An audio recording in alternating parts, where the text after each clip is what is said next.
Mes chers compatriotes, à l'aube d'une nouvelle année, je vous souhaite à chacun de vous une bonne et heureuse année 2024.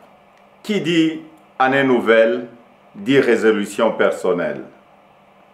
Nous venons de vivre ensemble une histoire qui nous lie à jamais.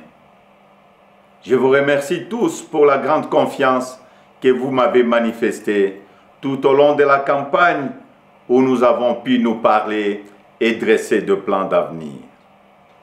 Je remercie tous mes alliés pour leur soutien. Je vous remercie tous pour le vote massif que vous m'avez accordé. Au cours de nos rencontres, j'ai constaté que nous voulions tous un avenir meilleur pour nos familles, nos enfants. La sécurité pour tous, la santé, les écoles, l'eau, l'électricité, de routes, de ponts, de bacs, de l'emploi, le salaire décent, un logement. Toutes ces choses simples qui devraient faire la dignité de tout Congolais, nous en rêvons. Je n'ai pas oublié les espoirs que vous avez placés en moi. Je n'ai pas oublié non plus vos exigences sur la qualité de celui qui doit gouverner notre pays. Vous me l'avez clairement exprimé. Vous voulez que le pays soit dirigé par des hommes intègres, ayant le sens de la justice et du bien commun. Vous exigez qu'on vous rende compte et qu'on vous associe plus étroitement à la gestion du pays, tant au niveau national, provincial que local. Lors de cette campagne, j'ai pris vis-à-vis de vous un engagement, celui de changer le Congo. Je n'entends pas le trahir. Depuis le braquage électoral du 20 décembre, dont nous sommes tous victimes, nous vivons une énième usurpation de notre souveraineté.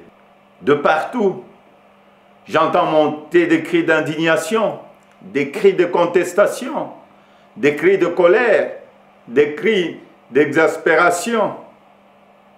Au mépris de l'expression populaire, un régime issu de la fraude, de la tricherie et du fait accompli veut s'imposer à nous.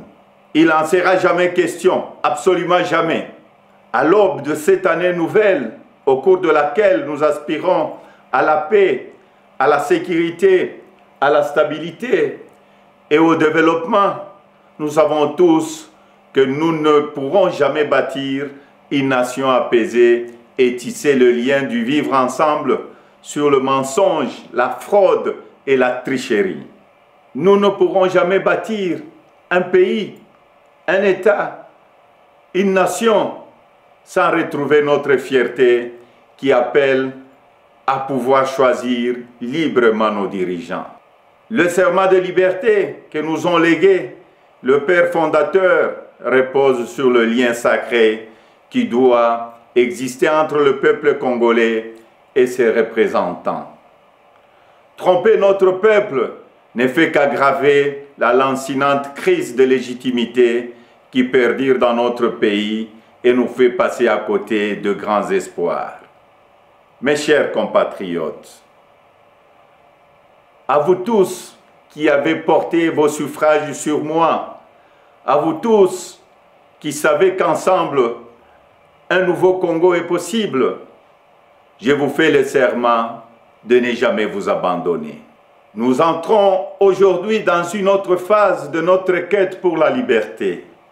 Nous devons ensemble soustraire notre pays des mains de la prédation, de la corruption, de la gabegie et de toutes les injustices. C'est pourquoi, avec d'autres compatriotes, avec les forces sociales et politiques et prise de liberté, un sursaut citoyen est nécessaire.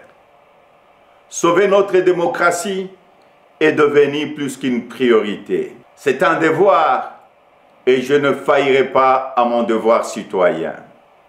Raison pour laquelle je vous demande de ne pas baisser le bras, de ne pas céder au découragement ou au pessimisme, mais bien au contraire, de reprendre la marche que nous avons engagée ensemble. Parce que rien n'est fini, tout est encore possible. Et ce nouveau Congo, nous y avons droit et nous ne laisserons à personne le droit de briser le rêve que nous avons de le bâtir ensemble. Notre Constitution nous invite à nous opposer à tout groupe d'individus qui veut prendre le pouvoir et s'y maintenir en dehors de la volonté du peuple congolais.